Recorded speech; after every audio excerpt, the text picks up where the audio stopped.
The expectation of life depends upon diligence.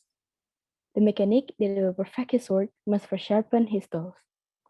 Assalamualaikum warahmatullahi wabarakatuh. Good morning Waalaikumsalam warahmatullahi wabarakatuh. Good morning. to respected principals, teachers, and to all of my dearest friends. I am Nindya from Sandy, and I'm delighted to see you all here today on this bright morning. And today, I will discuss a topic about gaining success by being diligent. Success is not accidental. You have to put in time and effort to achieve it. And success is achieved by those who know what they want for their life and manage to stick to it. Diligence is the key. It means that success cannot be achieved overnight. Diligence is not to exert ourselves around the clock without rest. It is perhaps to work persistently and efficiently without wasting time. Diligent person has an extra edge to put in more dedicated hours toward realizing their goal and work hard to achieve it. They are highly motivated to turn their dreams into reality. But sometimes it is hard to stay diligent, especially in our age. But don't worry, I have tips to motivate you all to be a consistent, diligent person. First of all, manage to rise up early.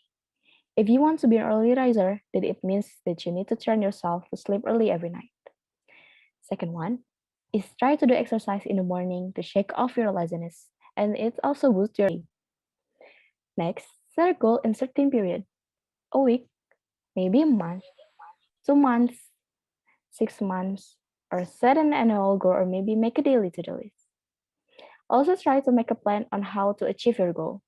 The fifth tips is to be inspired by yourself or by your loved ones, by your friends or your family. Next is to avoid procrastination.